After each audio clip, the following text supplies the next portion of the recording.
교착 상태에 빠졌던 남북 관계 드디어 물꼬가 터지는 걸까요? 어제 북한 제안의 배경은 뭔지, 무엇을 논의해야 하는지, 장애물은 없는지 짚어보겠습니다. 민족화해협력 범국민협의회 상임의장을 맡고 있지요. 새누리당 황영철 의원 연결이 되어 있습니다. 황 의원님 안녕하세요. 예, 안녕하세요. 황 의원께서도 예상 못하셨던 거죠?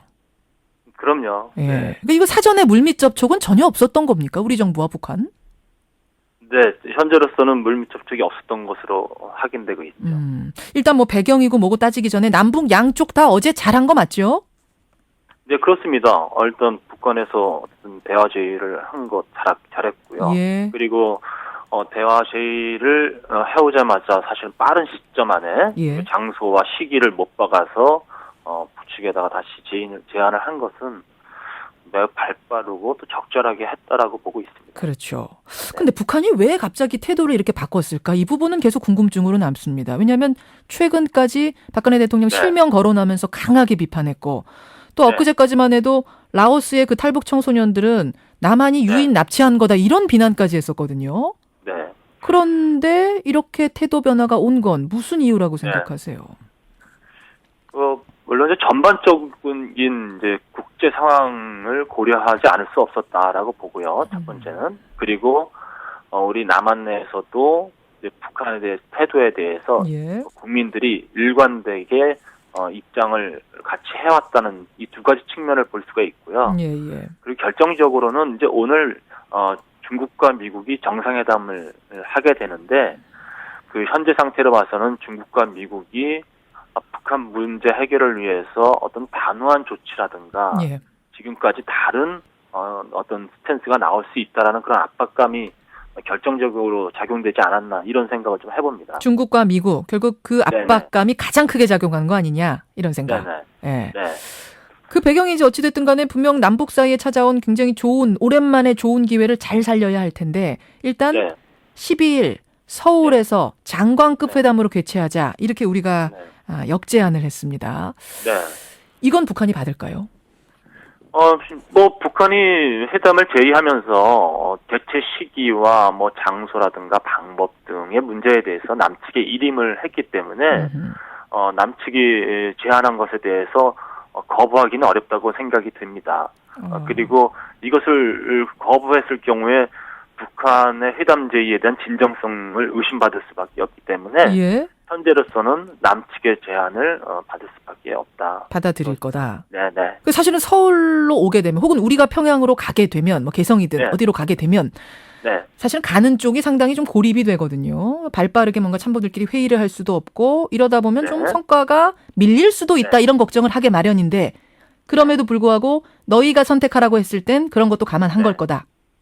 그렇죠. 굉장히 파격적인 제안을 했다라고 보거든요. 아하. 그런 측면에서 북한이 어떤 대화 국면에 나서야 된다는 절박감이 좀 묻어나는 거라고 볼 수 있고요. 예. 네, 그리고 그 장소와 뭐 개최 시기와 방법 등을 일임했을 때 예. 남측이 어떤 제안을 할 수도 있을 거라는 그런 면밀한 분석을 했을 겁니다. 했겠죠. 예, 그런 측면에서 봤을 때 뭐 서울에서 장관급 회담을 열자라는 것 충분히 예상했을 거라고 보고요. 현재로서는 이것을 받아들일 수밖에 없다 이렇게 생각합니다. 북한이 제안한 회담 의제도 한번 들여다보겠습니다. 개성공단, 금강산 관광, 6.15 남북 공동 행사의 남북 행사의 공동 개최, 또 이산 가족 상봉 이런 건데. 네. 우선 개성공단 이거는 이 의제들 가운데 가장 빨리 풀릴 것 같은데 어떻게 보세요? 물론 이제 당국자 간 대화 속에서도 이 문제가 제일 의제로 삼아질 것은 분명합니다. 그렇죠. 그리고 현재로서 이런 대화 국면에 들어가게 되면 뭐 충분히 재개가 빨리 조속히 가능하게 될 거라고 보고요. 또 뭐 금강산 재개라든가 이산가족 상봉 같은 경우도 역시 우리가 이제 5년 전에 이제 다 추진돼 왔던 진행돼 왔던 일들을 이제 중단됐다가 다시 이제 재개하는 문제가 있는 것이거든요. 그렇죠.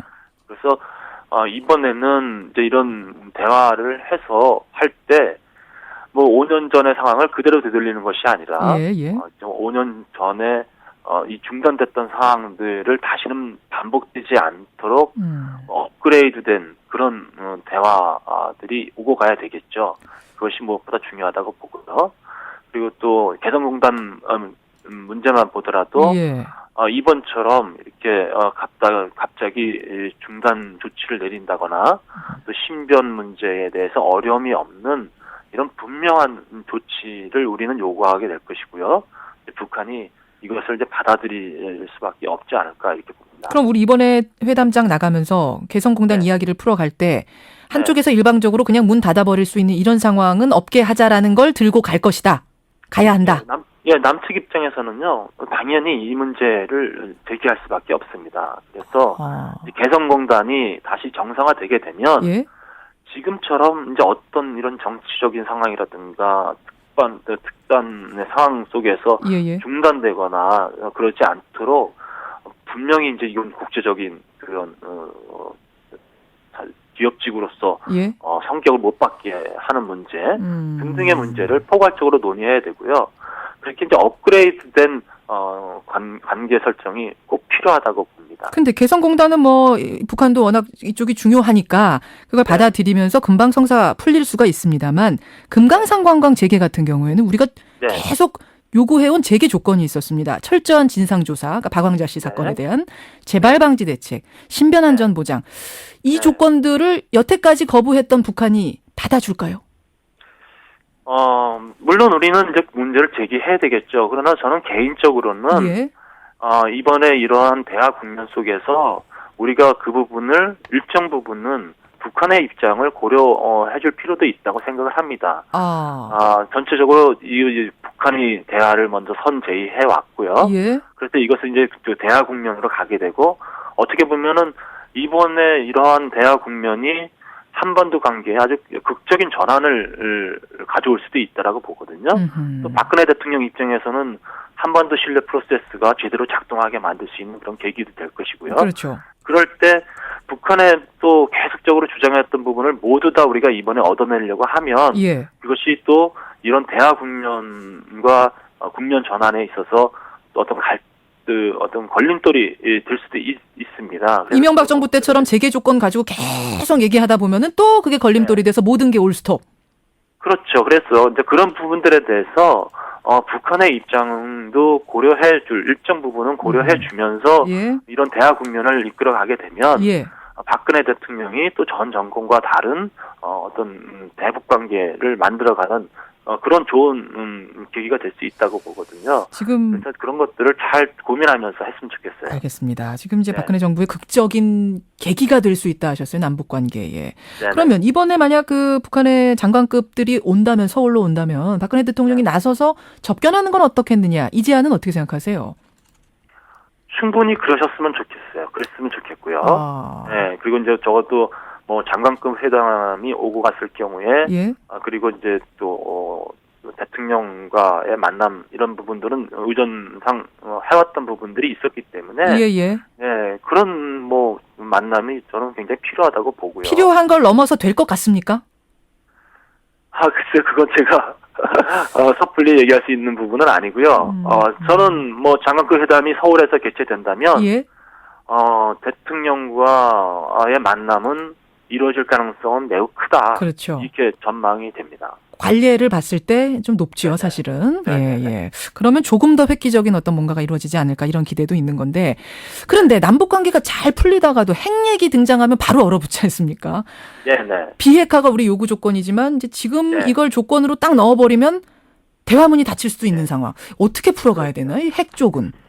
일단 이번 대화 국면을 우리가 섣부르게 너무 많은 것을 한꺼번에 얻으려고 하면은 오히려 걸림돌이 될 수 있다라고 보거든요.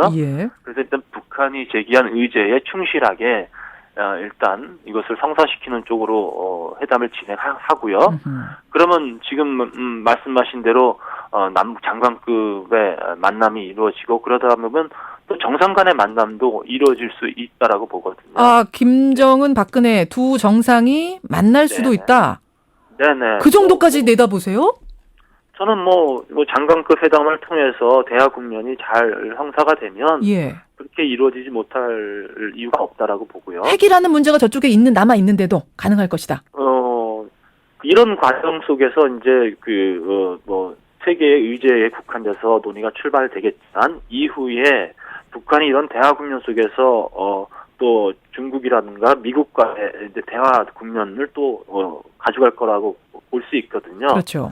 결국은 이제 그 과정 속에서 핵의 문제가 포괄적으로 논의될 수도 있을 거라고 보고요. 그래서 저는 이 국면이 앞으로 어떻게 전개될지 우리 예상하기는 참 이제 곤혹스럽습니다만. 뭐 쉽진 않지만.